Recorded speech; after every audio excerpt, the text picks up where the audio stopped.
Okay, we are live for another episode of Sapchat. We've got David Hughes in Michigan. I'm Nate Bissell.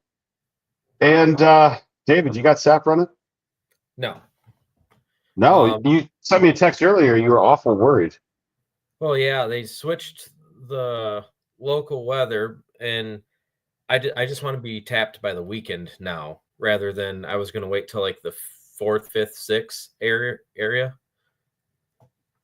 It's all And crooked and backwards. Sorry about that. yeah, that's all right. And now it's supposed to be 4 days in the 40s when they said it was going to be actually in the like low 30s. So kind of had a freak out moment and went and got all my spiles put on today. Nothing gets you ready for sap season, the maple season, like sap flowing. Yeah. Well, All of a sudden, you have time and you just get her done.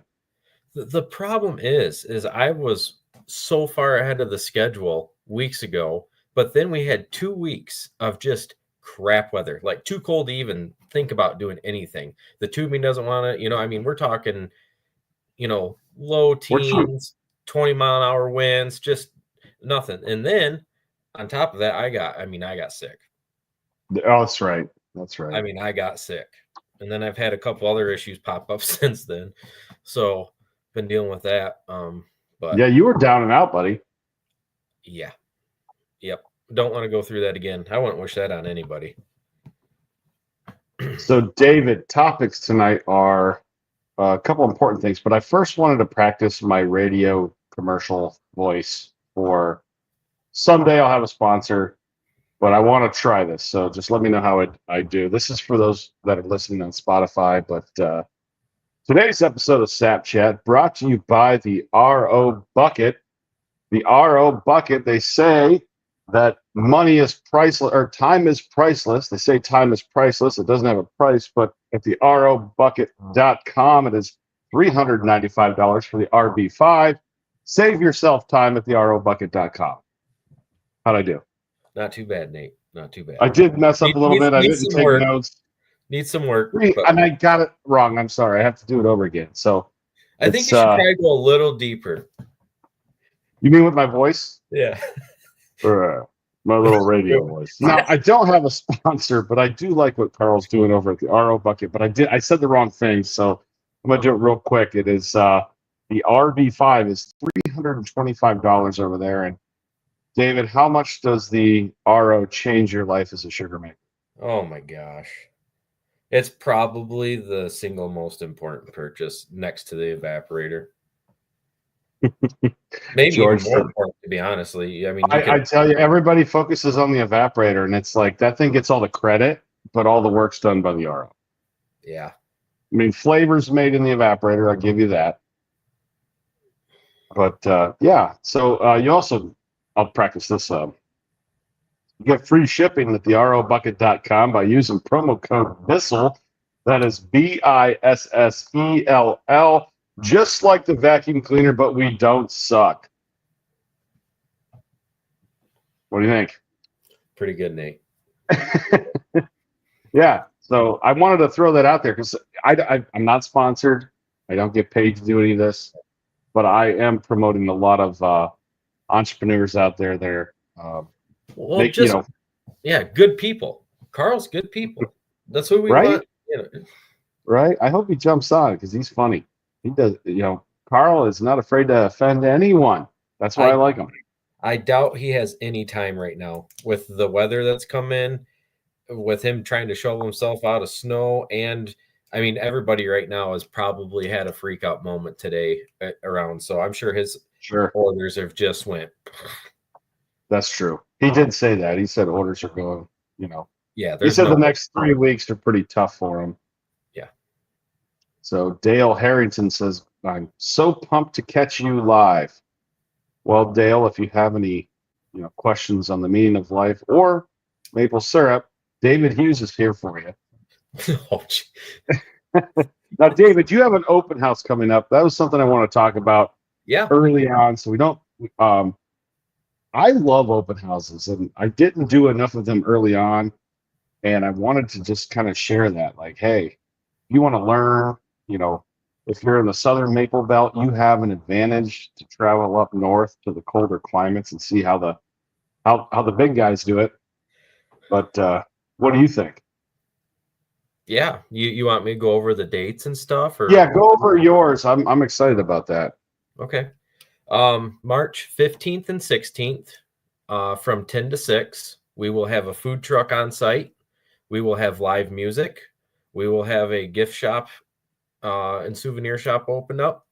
We will have people coming in and out. We'll have the one and only Nate Bissell on I will site. be there. I will be there, guys. Are you going to be doing the syrup thing, or are we going to bring that up I'm at going to all? be, yeah, we'll bring it up. I think it's a good thing. So let's get through it and then we'll talk about some bulk syrup buying opportunities. But Okay. March 15th and 16th at Hughes Family Maple Farm. Did I say it right? Hughes Farms. Hughes And Farms, because you do hay and other things, right? yeah. I'm kind of getting out of the hay. I'm going to try to just focus on maple and my full-time job here moving forward. But the address Is this is your first time having this open house? What do you call it? Open house? fifth year. Maple syrup weekend. I was the See, only one that it's Maple weekend some places, and it's yeah. in Yeah. other places it's a open house. But I think in Maine it's Maple weekend. Yep. In Michigan it's Maple weekend. In Ohio it's Maple Madness. Yeah, this is the fifth year, and we did it through COVID and everything because I considered it an outdoor event, and we just moved right Heck through yeah! it, you know. So So you guys are serving. What are you going to have there? we got a whole thing going on here. Let me bring it up so I can read it right off of. Where is it located, David? You're in Yeah, Michigan. I was just going to tell you the address here. The address is 2503 Butterfield Highway, Springport, Michigan. Butterfield. Sounds like a fake maple syrup name if I've ever heard one. Mrs. Butterfields. All right, I'm pulling that up. Here we go. Okay, so the food truck will have a full breakfast menu. It looks like they're having pancakes, sausage, French toast, scrambled eggs, cinnamon French toast. They'll have chocolate and white milk, apple juice pop, whole bunch of other stuff. But like for 2 pancakes, 3 sausage links is only $6, and they're Heck big yeah, dude. pancakes. And it'll be all of our syrup, obviously. Good. I'm just letting you know that, Fred and I, we don't just we float our pancakes. There you go. Perfect. So I think Fred's coming with me. He's down in Florida right now, and he just told me, hey, I'm planning on going with you, so that's good. Sweet. That'll be fun. So It's gonna be fun. Fred and I will be there. If the weather is good, it's gonna be a huge turnout. We went to a local diner here today.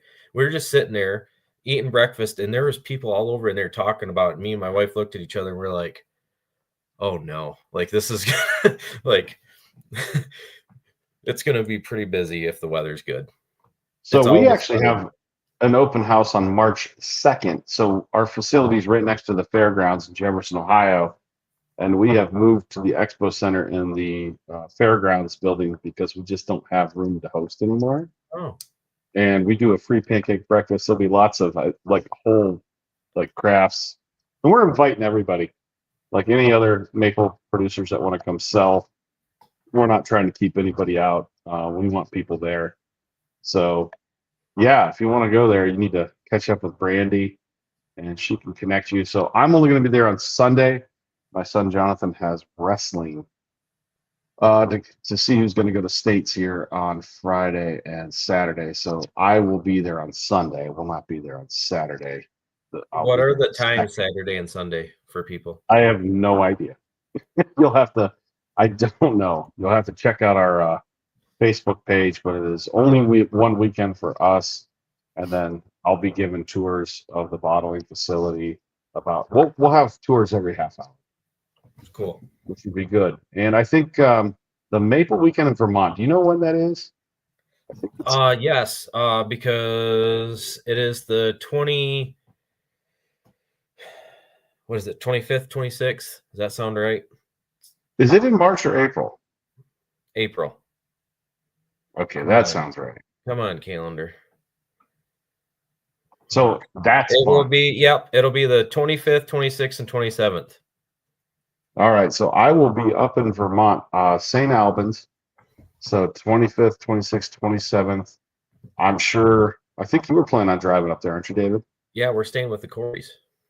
Nice. My wife, And my you might daughter are going. They're protect gonna your stop with shoelaces. Linda. Yeah. Protect your shoelaces. That's awesome. Yep. So yeah, we'll be up there, and I will be honest, I love it. It was like there's 3 days a year where I'm famous. 3 days. And I'm not gonna Okay. even lie. I was recognized everywhere. It's the only place on earth that it's like that. You know, I loved it. I signed autographs. I'm not even gonna lie about it. Like I Did you freaking like really? I did. I did. I liked it. And I'm not gonna lie about it. I Oh was man. maple famous, is what I say. You know, So yeah, we got that's where a maple dunk take, you could make a lot of money. People dunking you out there. Just go right. put a Nate Bissell dunk tank out there You're right. But for what we found charity. out when we did the maple dunk tape 3 years ago, what we did find out was is once you were dunked in maple syrup, nobody wanted to purchase a ball because you were already dunked. Like once I went in, I see. like people were putting money and they wanted to be the first one to dunk me, right? But once I Yeah. was dunked, they weren't interested. They're like, old So news. April 25th, 26th, 27th, I will be going to open houses, and I'll probably find some place to park for a certain amount of time. I haven't determined where that is yet, but I'll probably park somewhere. But I like going to the different open houses of the maple equipment manufacturers, and then seeing some maple operations. You know, saying hello to people that we see once, twice a year. Yep. So getting to some comments here, David. Yep. How's it going, guys? I'm in Eastern New York. This week is going to be great, and I bought his new filter system, and I'm hoping here soon that I'll get to the bucket double post RO system. I'm guessing that's what that was supposed to be. Yep. So Darren XDC123, that's going to be life changing. So JR Jenner, David, have you tapped? I'm in the Fairview, Michigan area, and most are holding off till next week. Yeah, no, I have not tapped, but all the spiles are on. I'm gonna do some little bit of tidying up. I'm probably looking at tapping probably Thursday at this point. So Brady Noonan has asked, have you guys tapped yet? Now, for some of those of you who don't know, I did not tap this year. I am not able this year to tap. It's awful. Tried to find a couple guys to take over my woods for the season. And, you know, it's just a lot to ask of somebody. But with my son being in the state tournament for wrestling, I just wasn't going to monkey around. He's doing I good had too. people, yeah, he is. He just got his 100th pin, not win. That's pin with a P. He's at, I think, 102. And they take the top four in the two regions of Pennsylvania. Pennsylvania is very, very competitive when it comes to wrestling. Yeah. So Yep. Jared's basketball team, so 3 boys, oldest one, all have wrestled, but the oldest one stuck with it for 12, 13 years. And then my middle son is a very good wrestler. He's the best wrestler on the basketball court, but he's also a very good basketball player. And then Benjamin's been wrestling, which is great.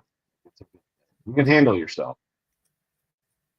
Let's see. Dale says he has mini golf, bonfire, syrup, sugar, maybe pecans, cookie, coffee, cocoa, logs set up to let kids drill and tap. First year in, I don't know what that means.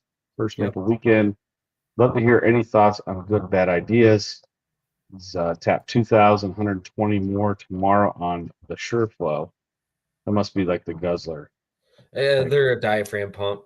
Yeah, they're like Gotcha. what they use on the agricultural sprayers and stuff. I got you. I You know, got so, you. yeah.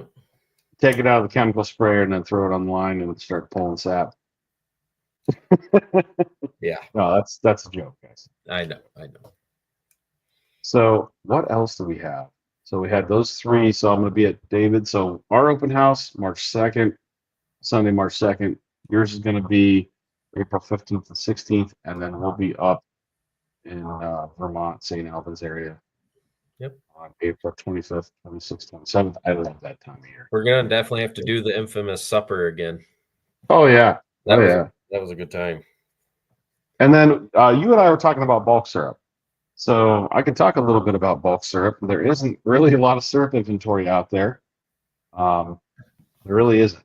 And I thought I had 3 extra loads lined up. My team learned kind of what purchase orders mean, and they had an internal thing they were dealing with that didn't think about external. So we lost about 120,000 pounds of syrup, which ended up making us a better company. We had to like come up with some other ideas, talk to some other people. And we've already replaced, I think we need a total of 200,000 pounds to get the season. So we've already replaced 80,000 pounds of that with 2 farmers.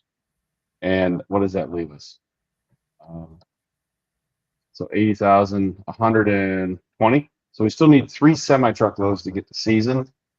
And I think we're going to try to do the tanker. Either J.R. Sloan, Gary Corey, or both. We're going to try to fill a tanker load in a day off of one of their evaporators. So those guys have the ability in one day off the evaporators to fill a tanker.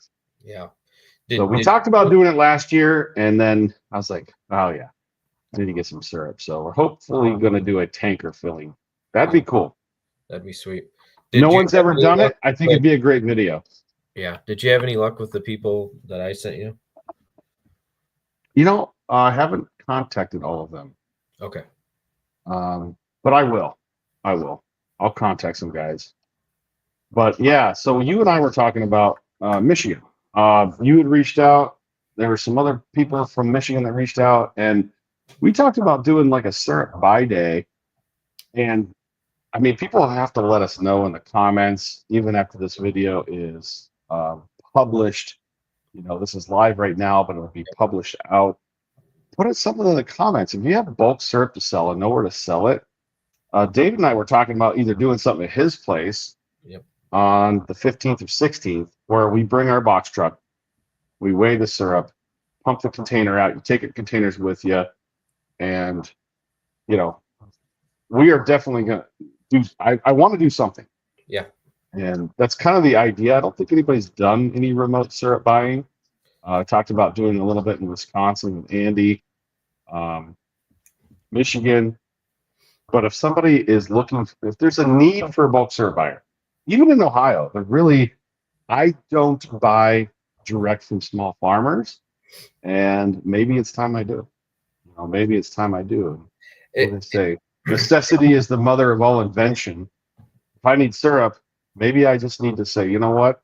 We're going to bring our box truck or tractor trailer to your area, buy bulk syrup, fill totes, pay farmers, and kind of do a remote buy day. A little more effort involved, you know, a little more manpower and stuff, but it also gives people like me and these other producers chance to grow with you, and you know, then it just will help you out in the longer run, and then everybody can kind of get on the same page, and then it eventually maybe won't be as labor intensive because everyone's on the same page or they're to the certain set. You see what I'm saying?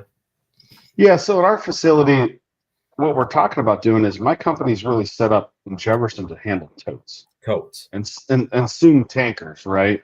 Yep. We're still handling drums, but within 3 years, no drums in our facility, which means that we are decentralizing syrup buying to partners or franchises, if you call them. Either some of them right now are going to be privately owned by their individuals. So at some point, we'll probably even put our own buying areas in different states. Yeah.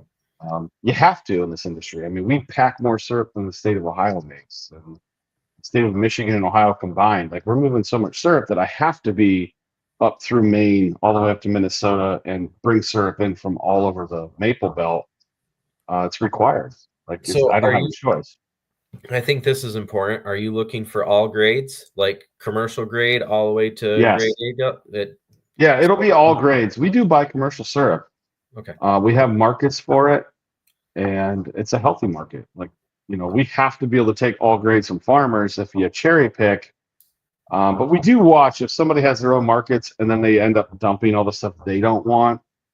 Like, it, you know, I can't give you, if it's on the line and you're just giving me all the crap that you won't sell your own customers, like, I can't give you a prime rate. You know what I'm saying? Yeah, and you know, that's something that's not talked about very much is commercial grade. What do you consider commercial grade, Nate? Like, is it just an off flavor but looks good, or is it really dark and has an off flavor? Like, what is your? Why don't you explain that for people a little bit? That might. So we have internal discussions and then we have external discussions. And we were trying to bring our internal discussions to the external. It just confused everybody. So internal at Bissell Maple Farm, we have 3 grades of commercial syrup. We have it's there, you know it's there, I know it's there. You don't want to put it on your pancakes, but it's slight, Yeah. right? It's just as things start to turn, and that's probably 13% of the industry. Like that's a Yeah. good bit. So if it's a bell curve, the good stuff's in the middle, and the tails, the stuff at the beginning, stuff at the end, that's not the greatest. But as you get closer to the center, it's better syrup, right? So we have commercial one, which is it's very there. It's barely there. Like, okay, if I take a tank of good syrup, no one's going to notice 1 drum in 100, right? It's not even noticeable, right? Yep. Sugar, everything's right. Commercial two, it's bad. Like it's going to take more markets to get rid of that. So Yeah. I have to have more barbecue sauce companies. Like it's just I can't blend that. And And is then it there's more just off of the taste is what you're going, but not so far as like whether it's a dark or light? Because sometimes late season color buttons means can get nothing. light. Yep. Yeah, color means nothing. Pretty much all the syrup, like top 3 grades, are all the same price. We do not ding for dark robust, so golden to dark robust doesn't matter. Yep. And the very dark is that gray area in the industry where is there really any good tasting very dark? There is. I've made it, but we usually make it by accident because we either overcook our syrup, it's super caramelized. Yeah. I tell you what, good tasting very dark. Yeah, you pay prime grade for that because I think it's the most valuable syrup in the market. Interesting. See? Yeah, This is good tasting, but there's good tasting very dark, and then there's bad tasting very dark. very dark. Correct. So if you bring good tasting very dark, we might upgrade it to dark robust. You shouldn't get dinged for that because that's even harder to find. There you go. Like it doesn't really exist in any sort of volume. And I think with dealing with the smaller producers, you're going to be able to get your darker syrups to blend with your volume of light. I think it actually could be beneficial for you in this aspect, Nate, because the smaller guys have the darker syrup from sitting on the sap all week till they can boil on the weekend or whatever. I'm just using it as an example. They're going to have the darker for you to blend with everybody else's 26 bricks steam units, Right. I mean, the maple's getting lighter and lighter in the industry, but the consumer wants flavor. Correct. And I understand the processing efficiency and getting the syrup into the drum. 100%. Like I get it. Make it as fast as you can. It's going to be high quality, but the consumer wants to taste maple. So that's why our markets are pretty strong in the southeast. I mean, across the country, for the most part, our brand is selling dark robust and amber. Yep. So about a 50-50 of that, meaning 50% of our market's amber, 50% is dark robust. That's our markets. But the third commercial grade, it's spit it out of your mouth. That's what we call that one. I see. You don't. And then ropey is a whole other angle. Like nobody wants it. It blinds off our filter press. Like we'll take it, but nobody really, like my own team, they're going to go, because you can really screw up production if you can't filter. So would you consider the ropey the stuff that you boiled in September that one year? Was that ropey fermented? Like no, what ropey is like the definition of ropey is you take your finger, you stick it in the syrup, and then if there's a string, I think 2 inches. So in Canada they say 2 inches of a string, like it's got to be greater than 2 inches. Yeah. Right. Yeah. What was that stuff you boiled in September and you blended it? I picked up a semi-truckload of syrup that got open but not refrigerated, so there was some fermentation. Oh. So what we did is we basically made it back into sap, and then boiled it back down. So we made it to about 15 bricks, and then a lot of that alcohol leaves. In the evaporation process. So most of the off flavors are actually held in the water molecule. So that's where like a sugar crystal is not going to hold any. So that's why I learned this. I kind of learned this by making bourbon barrel aged maple syrup. Taking that and trying to make sugar, and all it tasted like was maple sugar. I was like, that sucked. That was a lot of work. Have you ever tried using commercial grade to make sugar? Will it do it with the inverts in it and stuff? Like, have you ever You got tried? to watch inverts. That matters the most. So yes, you can use commercial syrup to make sugar, but the invert has to be right, which Correct. sometimes it is. Like you can get some tree chemistry that tastes funky, but the inverts will be okay. Like if we can make sugar out of it, like I'm not going to dock anybody. So what else we got? We have more comments. Sweet Extractions Maple Syrup says, "Hi guys, I'll see you on the 15th and 16th. Cool. See you Sweet. there." And then David Hughes made a comment. Is there Oh, it's probably my no, dad. the lighter syrup on vanilla ice cream is the best, especially if it's warm. I like melty ice cream. I do. If it's hot syrup on ice cream, I like that it melts it. You know what I'm saying? Yep. Okay. Well, what were the other things? We were talking about hobby or business. And I think this is an important topic because I know for me, anytime somebody approaches me about asking some questions about, I just need to know up front. Like, hey, what's my role here? Am I just listening? Am I like, what's my role? Do you want me to give you my opinion? Like, I just need to know. It's like talking to my wife. You know how you like solve your wife's problem and she just wants you to listen? It just ticks her off. Yep. So you know what? It's okay to ask up front. Hey, what's my role here? Am I listening? Like, do you want me to solve this? Like, what's my role? Yep. So I need to know that too, because oftentimes people will have business questions, and then after a few of my questions, it's clearly that this is a hobby, so we don't have to follow any of Nate's guidance. So I just need to know, like, up front, like you came to me for a question, I'm going to give you an answer, but it's clear, you know, if you're not paying yourself, it's a hobby. Yeah. You know, Yep. there's a big difference. So I just need to know up front, right? Like, tell me up front. Now, you know, you'll argue whether hobbies can pay for themselves, all these other things, but really it just affects your decision making. Because when I had a full-time job and I did Maple on the side, I didn't give a crap about running like a business. Yeah. I just did what I wanted when I wanted. Oh, let's get a new ATV. It's a business expense, right? Start making decisions based on what's easiest for you instead of what makes you the most money the fastest. Yep. Because you're just having fun. Yeah. There's nothing wrong with that. Not But one there's a bit. lot of confused people out there. And I was one of them. That's why I'm bringing it up. Like, what is my, Yeah. you know, when is it a business? When is it a hobby? You know, I love what I do, even though it's what I do for a living. So it doesn't feel like work to me, but Yeah. it's not a hobby. I think that threshold is it's a business when essentially it's your primary job. I just think that's an easy, good, hard line to draw. If you're going to make it your priority, your full-time job, this is all you're going to do, I would say your business at that point.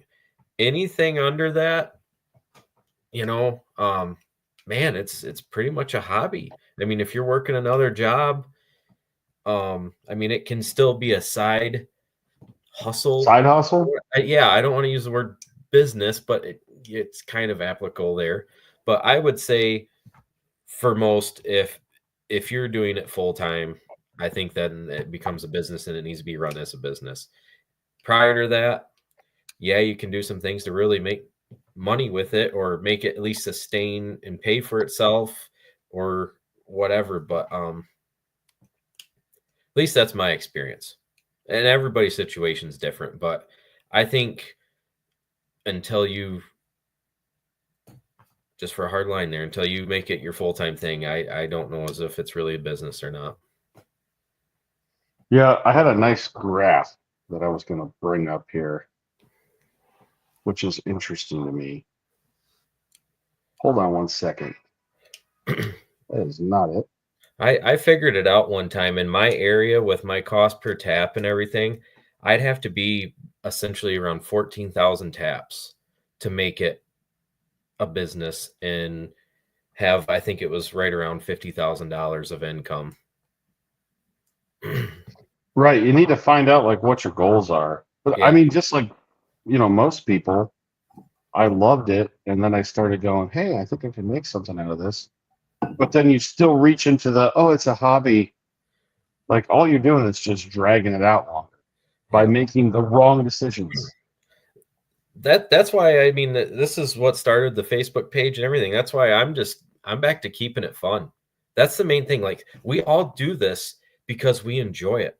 Nobody's doing this because they don't enjoy it, Nate. No one. And if you get to that point, like I was on a very dangerous line of that, of almost ruining it. And then I just had to change my frame of mind and be realistic. And you helped me with that a lot. Just kind of. So let me try to bring this up. I'm going to try. If I go to another tab, I don't know if it'll work. Am I like gone? Oh, you're there.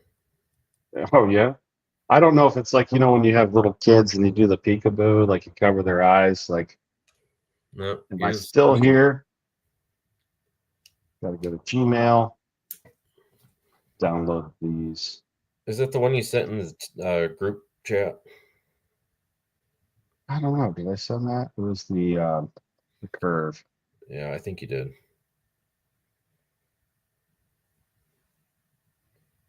Dunning-Kruger effect? Yes. That's the Dunning-Kruger effect. About as we start learning more, we start realizing we know less. So I'll bring that up. Maybe you could share it. I don't know. Maybe you can. I can't. The only way I could do it is just hold it up to the screen, probably. No, I think I got it. It wouldn't be very good if. So then I'll be able to share it. All right, I'm back. Let me share this. There's a way to do it. Present. Share screen, buddy. I'm going to share.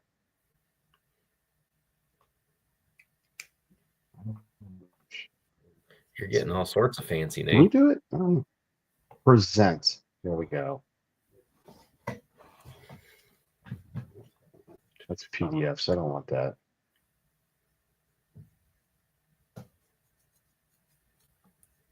Let's try this. I don't know.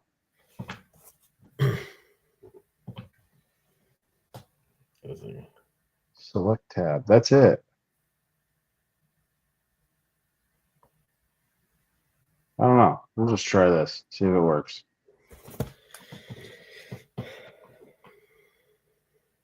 Can you see it? No, Or no? It's just your whole email. Oh, yeah? Yep. Well, that ain't good. It's not what I wanted. So you can't see the image. No.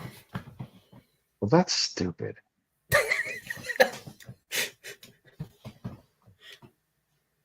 So, Man, how do you do where that? are you at on this bell curve currently with this software, Nate? I think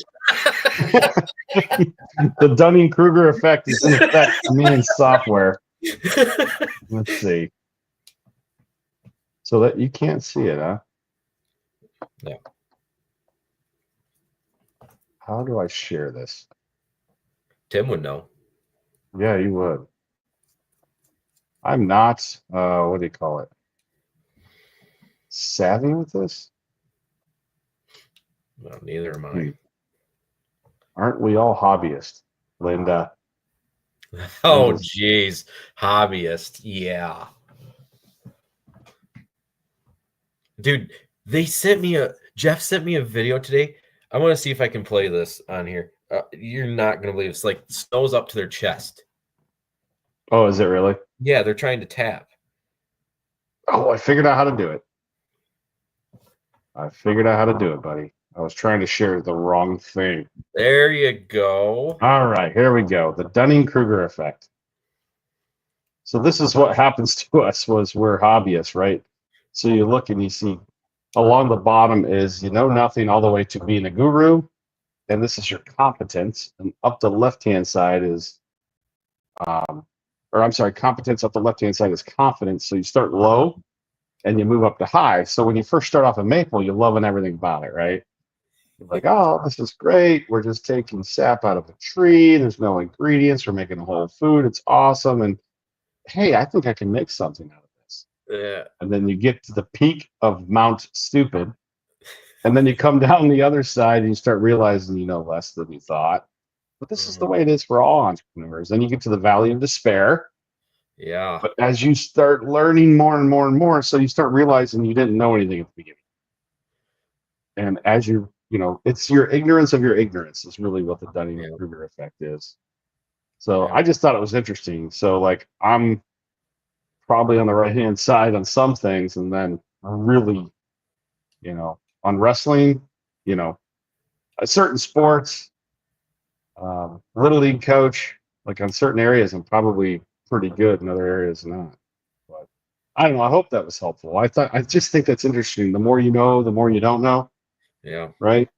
Yep. So like, I'm glad though. Sometimes you can accidentally be right. Like when I first started off, I tried to make every maple product there was. Right. Cream, candy, cotton candy, everything, every tree nut known to man, covered in maple sugar. I made it. Yeah. And now I tell people it's a mistake. Dude, it's a mistake. I'm actually going to agree with you for once on something. Oh yeah, trying to make every maple product known to man. Dude, I agree with that. I fell into that trap, and I think everybody does, because you're sitting there, you're like, man, if I can do this, I made X amount of gallons of syrup. If I divvy it up into these nuts, there's $100,000, or whatever. You sit there, but you don't think about the cost of the nuts, the time, the packaging, the skill, all the sale, all of it. And then you're sitting there trying to sell a $20 bag of nuts, and everyone's like, the number one thing we don't think about is how much cash goes out to make all these products. Yes. And you've bought a cream machine, a candy machine, molds. Yep. And you've got all this money, and not one of them's turning over fast enough to do anything for you. Yep. And if it was, it'd mean you'd be good at it. So I tell people, we don't buy it, but we only think through our lens, right? So most farmers are afraid that somebody's going to find out that they're packing somebody else's syrup, because a lot of the people that are good at selling syrup probably they don't have 100,000 taps, right? Yep. They got time to go out there and beat the bushes, and they'll do 2,000, 3,000 taps because they want to seem relevant to the customers, which sure, like I get it. And then they're going, what's that gas station up there in Wisconsin I keep talking about? Quick Trip? Is that what it's called? Could be. I don't know. But, they go make a deal back behind because they don't want anyone to see they're buying somebody else's syrup. So it's like a drug deal back behind the gas station where they pull the trucks up and roll the drums to the other guys. All right, man, here you go. And nobody cares. The average consumer does not. You're completely. They don't care. Correct. They don't. They don't care.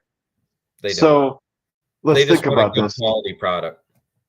If I ever need maple cream, I'm calling Lyle Murley, and I'm saying, Lyle, I'm going to do a thing this weekend. Can you send me some maple cream? Just leave your label on it. Do you know how many people have not bought it because it had Lyle Murley's name on it? Zero. Yeah.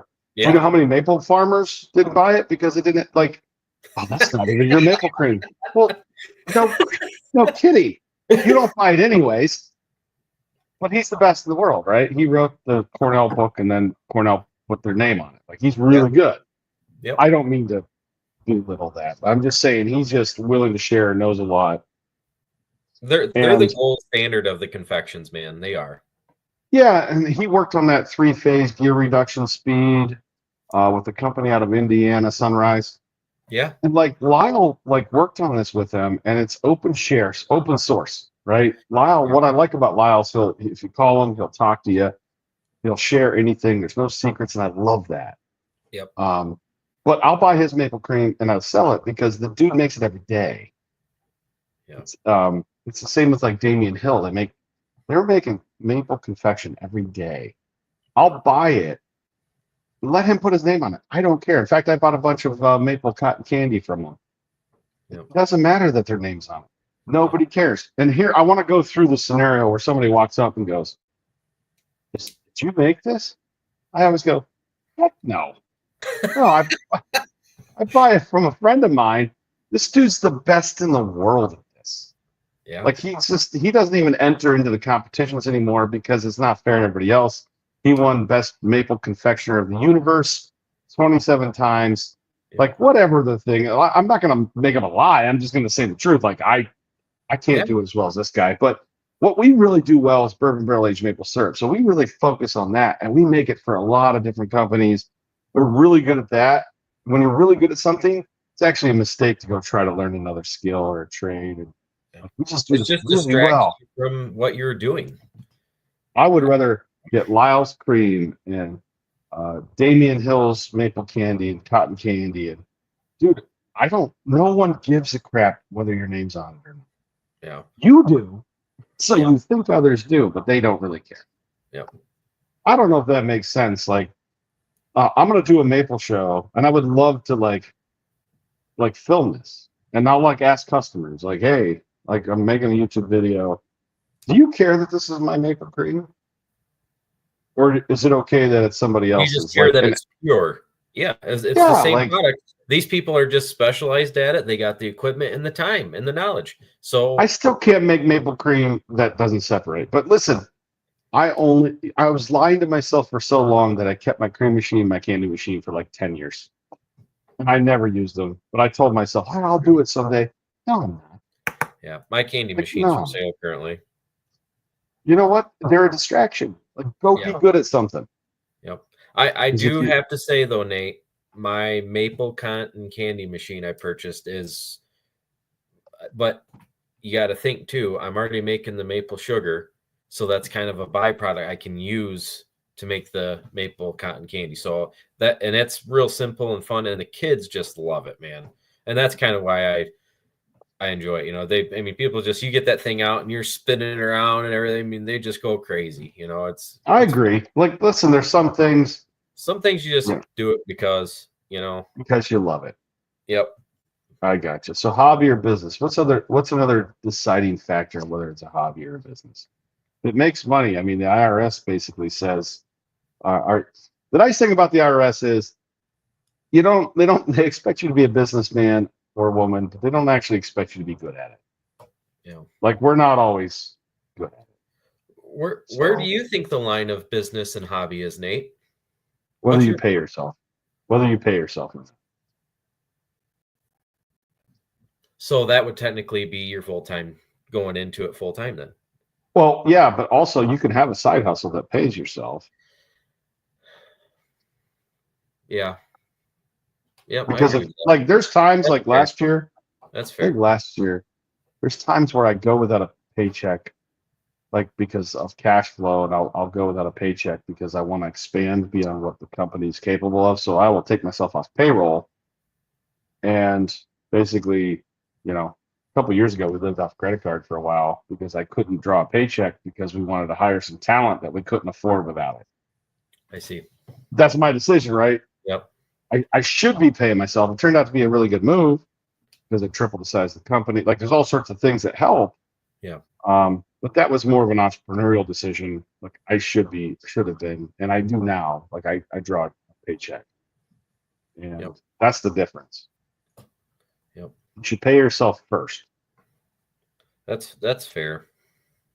So if we're always growing and getting the next thing, we're always worried about the next thing. The next thing is going to save us. No, it's not. Doing the same thing you're already good at over and over and over. It's really freaking boring. Yep. It's not the next thing. The next thing is just another distraction. So I had to buy more candy molds because my problem was I couldn't sell them more candy. So I needed more molds. So I went out and bought freaking more molds. Like, you can tell yourself, it's called a narrative. You'll tell yourself a story. And you'll go out, oh, you know, I need cream. I think I told you the story, or I might have said in the last Sapchat, was we did the show at the IX Center for like 3 years, and we brought every maple product. We were so proud. All these maple products. Yep. And people would just walk by because they're like, I don't know what the frick they do. Like, They're just kind of like, they don't even want to make eye contact, right? Because they're like, I don't want to like disappoint these people. They look like nice people, so they walk by. Like Yep. 3 years, we made like $1,200, $1,400. It was like $2,000 for a booth. Third year, I said, look, we're bringing one product. I don't want to clutter anything up. Bourbon barrel aged maple syrup. That's all we brought. And mind you, we had it 3 years ago. Yep. They voted us best new vendor. And it's because it was simple. One product. They're out telling the story. They're bringing their friends. The line, I mean, the booths next to us were mad because the line was, taking up 5 booths. space. I'm just like, I'm sorry. We had to curl people around. I'm so sorry. It was like, but it was awesome. We did like 12 grand. Now, I always had that product, but it was hidden You kind of amongst like all of the other. spotlighted it. Yeah, and it was simple. Yep. And the people would still do something like they'd look and they weren't sure. Was it bourbon? Was it? And we would just say, hey, that's bourbon barrel aged maple syrup. And about 90% of them would stop and come back. Then they try it. And when they try it, what do, David? Oh, wow, this is good. They buy it. People who try it, buy it. But when you've got 25 maple products that you're all proud of, and my Aunt Millie made the cream, and my Uncle Victor did the sugar, and then all these, like, people are just like, ah. But we aren't, because we know everything about it. Yeah, that is one thing that I have failed on. If we want to talk about failures, is we all have so hard. You do all this, you want all these products or whatever, and I don't put out any samples. How dumb is that? Like the first year I made bourbon barrel aged maple syrup, and we had our Maple Madness open house. I didn't want to sample it because I didn't want other maple farmers coming around and tell me like this is awful. Yeah. I was so afraid of what other maple farmers thought that I wouldn't even sample it. And finally, somebody I think it was my mom, because she don't give a crap what I say. She's just going to open up a bottle, and she started serving it to everybody, and the sales went nuts. I was wrong because I was so afraid of the negative connotation, the negative. Oh, you're ruining maple syrup. Yes, we are. We're ruining maple syrup and selling a crap ton. That's right. Yeah, mine is just I was so cheap about it. Like just being cheap about it. Now, I mean, nothing more. It doesn't go away. My team's always afraid to open a bottle of syrup off the production line to test it. I finally had to this is a couple years ago. Go, look, guys, if you send a product out that's not right, it's going to cost a lot more. Yeah, it's okay. I said it's okay. Let's open a bottle. Yeah, because we care a lot about what goes in it. So we'll taste the syrup that comes in. We'll do in process, because when you heat syrup, the color drops. So we'll check it, and then we'll put it in a bottle. And for years, no one cared about the finished product because they didn't want to open a bottle. Yeah. But guess what? The only thing that matters is the finished product. Correct. They had no idea. Is it darkening? Is the flavor still holding? And now we have a whole discipline around finished good testing and, checking for stack burn. If you put jugs in a stack, plastic will have something called stack burn, which means it'll continue to cook and darken because the plastic's so thin. There's not a lot of mass. You don't get this with glass. Glass is like a giant ice cube. The mass of the glass is so much more that it sucks the heat out, so it doesn't darken. Now, maybe sunlight will darken it down the road, but you don't get stack burn. Whereas with plastic, it'll continue. So we have a whole process. We go to the center of the pallet. We've done all sorts of testing that it does darken more in the center than it does the outside. Keep it in the range. Oh, yeah. Stack burn's a real thing. You can learn that lesson. I mean, it makes sense. Honestly, it just never would have really thought about it until you brought it up, though. That's good. Yeah, don't do that. But you think about it. People that work in the maple, they see how hard it is to make. They hear about Nate eating maple syrup off the floor in the early days because it wasn't going to go to waste. I turned my hat backwards so I could really get down there. More than one time has that happened. Oh, no. It's so hard to make. And then people are just afraid to open a bottle. Yeah. And we caused that, by the way. Oh, man. I had a, what do you call that? One of those moments where you're just like, holy crap, last year, where I realized that I was, I don't want it. What's the word? Spilling's not the word. Um, just when you're transferring syrup from barrel to barrel and you're doing all this stuff, I realized last year that my waste or spillings or just what stuff that happens every time you touch Yep. syrup was more than I was making when I started out. It's like, whoa, I used to That's work true. smart, it just, I don't know. It was like one of those things where it's like, holy cow, how can I do better? I used to work all season for how much syrup I just spilled or whatever. Well, we bottle so much syrup at the end of the year we were trying to figure out scrap is what we call it. Like there's waste and scrap in the process, Crap, and that's a good word. I like that. we use 2.5% as our waste, right? And because that's what the team was showing, but the truth is, it's 5% is good, because we didn't put the amount of scrap produced through the whole process. There was 50,000 pounds of syrup missing, like over the course of a year. That's $120,000 in maple God. syrup, and it's our fault because when we bid the jobs, we were off. Like we should have had like 2.5, 3% more waste.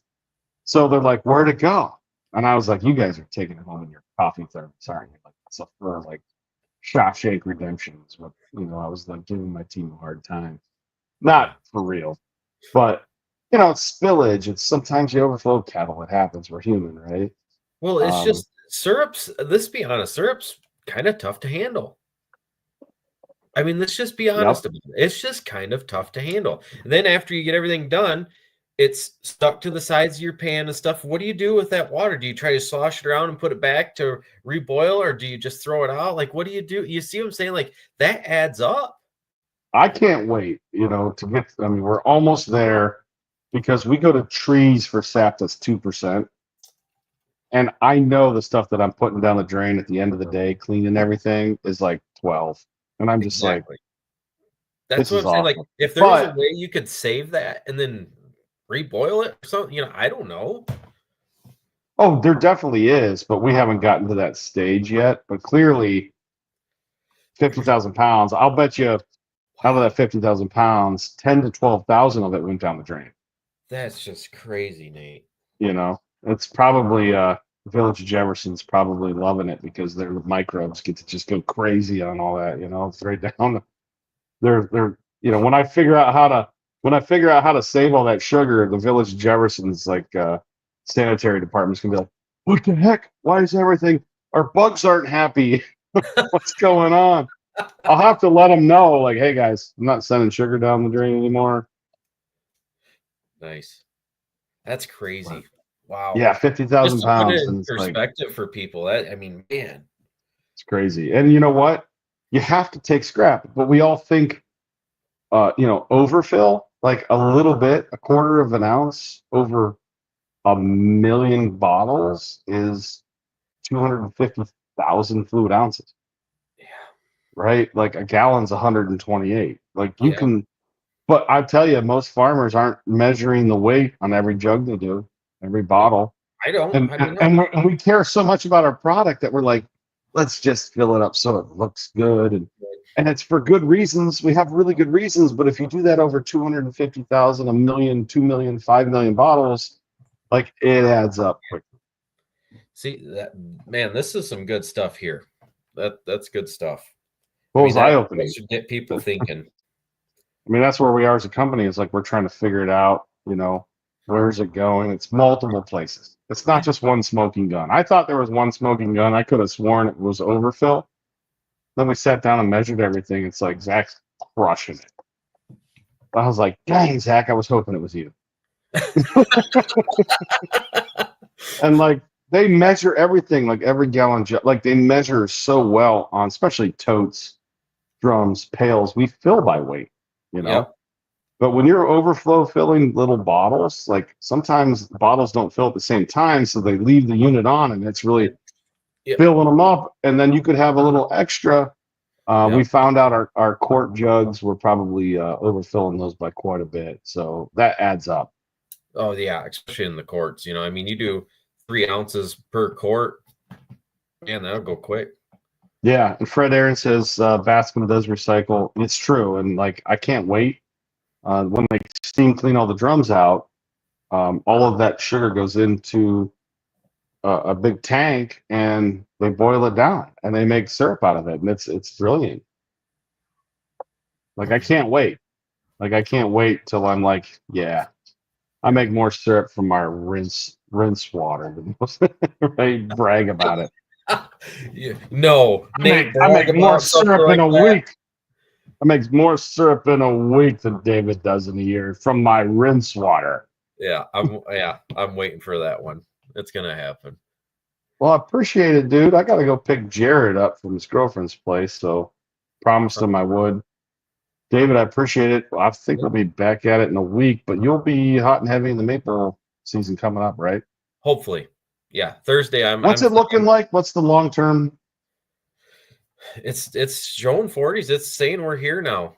It said that there was supposed to be a cold snap, and and they just changed it. I mean, literally today. I've been watching it every day for last week, and it's been steady today, and everything jumped like 10 degrees. I'm like, are you kidding me? Like, Yeah, that little Arctic air decided to like go a little further south or a little north. yeah, something happened. So, but it's so cold here.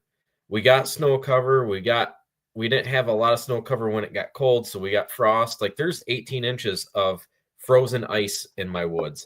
Them trees aren't going to wake up overnight, so I'm not that worried about it. All mine are in the woods. I don't have any road trees. If I was somebody that was, 100 taps and I got road trees or out in the yard, definitely I'd be tapping like tomorrow. Are you all tapped though? You're all tapped, right? No, I'm tapping Thursday night. I got all the Okay. spiles on everything. All I have to I do got you. is go out there and just bam. Get them in. Yep. Cool, man. As always, David, I appreciate it. Yep. Thanks, guys. Appreciate you, Nate. We'll see you. See ya.